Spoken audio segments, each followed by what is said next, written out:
সড়কের কোথাও উঠে গেছে কার্পেটিং, কোথাও দেবে গেছে, ছোট বড় গর্তে জমে আছে বৃষ্টির পানি। এর ওপর দিয়েই ঝুঁকি নিয়ে চলছে যানবাহন।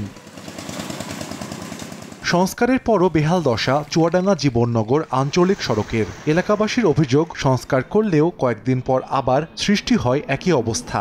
এতে ভোগান্তিতে স্থানীয়রা। সড়কটিতে প্রায় ঘটছে ছোট বড় দুর্ঘটনা। যে পরিমাণ গর্ত হয়েছে, গাড়ি নিয়ে গেলে খুব ঝুঁকি থাকে। গাড়ি ঘোড়া অ্যাক্সিডেন্ট হচ্ছে, যেতে পারছে না। এই যে আমাদের যাওয়া আসার সমস্যা হচ্ছে। ডেলিভারি রোগী নিয়ে যায়, রাস্তায় ডেলিভারি হয়ে যাবে এমন একটা পরিস্থিতি। তবে শীঘ্রই স্থায়ী সমাধানের আশ্বাস সড়ক বিভাগের। বৃষ্টি শেষেই আমরা যে আমাদের ডিপার্টমেন্টাল ট্রাক দিয়ে কাজ করবো এবং টেন্ডার প্রক্রিয়ার মাধ্যমে আমরা রাস্তাটা অতি দ্রুত মেরামত করার চেষ্টা করব।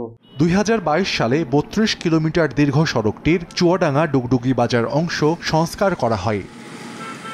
সময় সংবাদ, চুয়াডাঙ্গা।